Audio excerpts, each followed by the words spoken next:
அனைவருக்கும் வணக்கங்கள். நாணயங்கள் சேகரிப்பாளர்களுக்கு ஒரு நாணயமான பதிவு.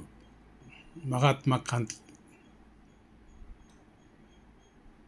குஜராத், போர்பந்தர், அக்டோபர் 2, ஜனவரி 30, 1869, 1948,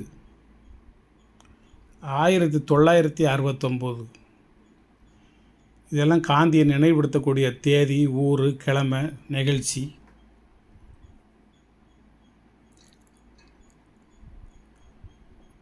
ஒரு கொஸ்டினில் அக்டோபர் 2 யாருடன் சம்பந்தப்பட்ட தேதி அப்படின்னு கேட்டு ரவீந்திரநாத் தாகூர், நேதாஜி சுபாஷ் சந்திர போஸ், மகாகவி பாரதியார், மகாத்மா காந்தின்னு ஒரு 4 பேரை கொடுத்தா அதில் ஒரு கரெக்டான டிக் பண்ணிங்கன்னா உங்களுக்கு ஒரு மார்க் கிடச்சிது. அப்படின்னா நீங்கள் 1,00,000 ரூபா செலவழித்து இந்த காயின்ஸ் அண்ட் கரன்சியை சேகரித்து அந்த நாலேஜை வளர்த்து கொண்டதற்கு ஒரு பிரயோஜனமாக இருக்கும். ஒரு மார்க்குக்கு 1,00,000 கொடுக்கலாம். எப்போ? டிஎன்பிஎஸ்சிலையும் யூபிஎஸ்சிலையும், தமிழ்நாடு பப்ளிக் சர்வீஸ் கமிஷன்லேயும், யூனியன் பப்ளிக் சர்வீஸ் கமிஷன்லேயும், தமிழ்நாட்டு அளவிலையும் இந்திய அளவிலையும் நடக்கக்கூடிய தேர்வுகளில் அரை மார்க்கு வித்தியாசத்தில் நிறைய பேர் தோல்வி பெற்றவங்க நிறைய பேர் இருக்காங்க. அரை மார்க் வித்தியாசத்தில். இது மாதிரி பொது அறிவை நீங்கள் வளர்த்துக்கிட்டீங்க அப்படின்னா பலதரப்பட்ட நாலேஜ், அதுக்கு பிறகு ஜெனரல் நாலேஜ் அதை வளர்த்துக்கிட்டீங்க அப்படின்னா இதன் மூலமாக உங்களுக்கு ஒரே ஒரு மார்க்கு கிடச்சிது அப்படின்னா அதை விட நமக்கு சந்தோஷம் வேறு எதுவுமே கிடையாது. ஒரு பெரிய பேச்சாளர், அவருக்கு 20,000 ரூபா ஒரு மேடையில் பேசுகிறதுக்கு கூலி. சமீபத்தில் நடந்த ஒரு விஷயம். சென்னையிலேருந்து மதுரைக்கு ஃப்ளைட்டு, மதுரையிலேருந்து காரை மாற்றி கான்வாய் போட்டு கூப்பிட்டு வரணும். முன்னாலையும் பின்னாலையும் ஆள் நின்று கூப்பிட்டு வரணும். ஒரு சிறந்த ஒரு பெரிய மேடையில் அவர் அன்றைக்கி பேசுகிறாரு. நான் கீழே நின்று கேட்டுக்கிட்டு இருந்த ஒரு ஆடியன்ஸ். அமெரிக்காவில் உள்ள கோசி மீனை போல அப்படிங்கிறார். நான் ஒரு 4 எட்டு பின்னால் வந்துட்டேன். என்னையா அப்படிங்கிற, அமெரிக்காவில் யாரையா கோசி மீன்? சரி, அதை அவர்கிட்ட தட்டி கேட்கறதுக்கு யாரும் இல்லை. என்ன யாராவது பதில் சொல்ல முடியாது. கீழே இருந்து கேட்டுக்கிட்டு கை தட்டுவாங்க. இங்கிலாந்தின் ரூஸ்வெல்ட், சீனாவில் உள்ள ஆப்ரஹாம் லிங்கன் அப்படிங்கிறான். இதை எங்கே போய் சொல்லுன்னே தெரியல. அவர் கொஞ்சம் அதாட்டியமாக தடித்த வார்த்தைகளால், தடித்தன சவுண்டான வார்த்தைகளால் மேடையில் அவர் பேசல. எல்லாரும் கேட்டு மேசிலிருத்து போகிறாங்க. பேசுகிறதெல்லாம் தப்புன்னு யாருக்கும் தெரியல. அது மாதிரி தான் சரி போலவே தோன்றும் தவறு, தவறு போலவே தோன்றும் சரி. இந்த நாணயங்கள், தபால் தலைகள் நீங்கள் சேகரிப்பது பொது அறிவை வளர்த்து கொள்வதற்காகத்தானே தவிர வேறு எதற்கும் அது பயன்படாது. ஒரு பொக்கிஷம். மனித வாழ்வில் ஏதேனும் ஒன்றில் சாதனை பண்ணணும் அப்படின்னா எத்தனையோ இடம் இருக்குது.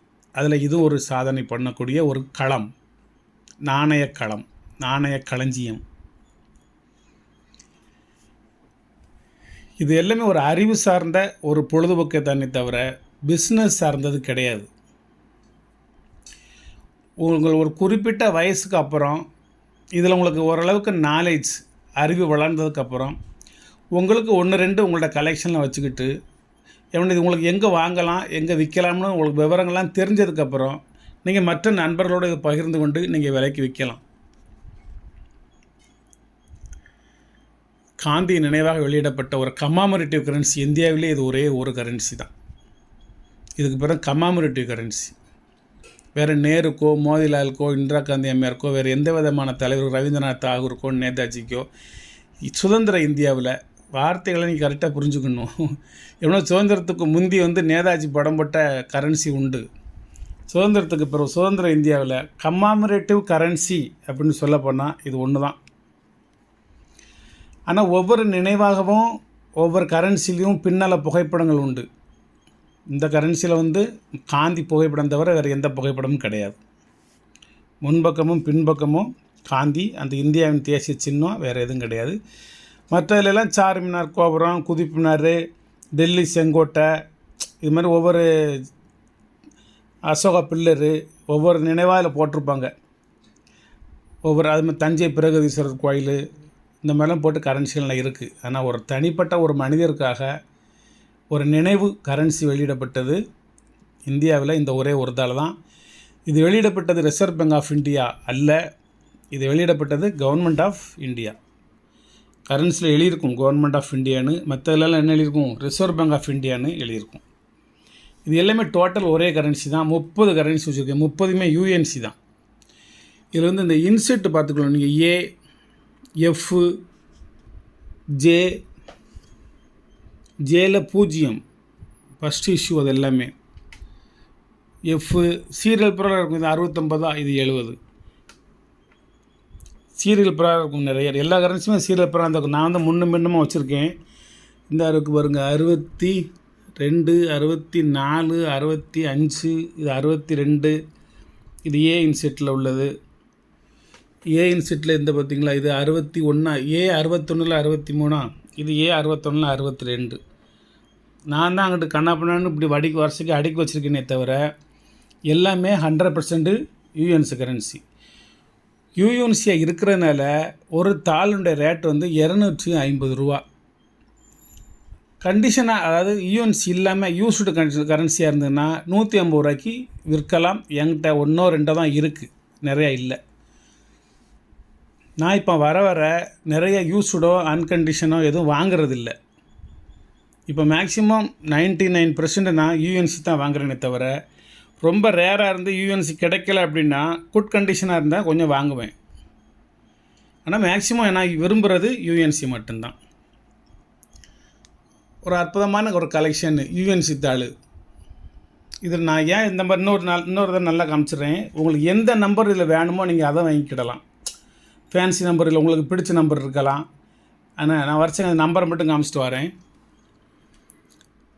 655363 540361 540367 543512 543510 543526 543524 543523 655362 540365 540365 364 540362 543505 543506 543507 543520 543522 543527 543517 543518 543508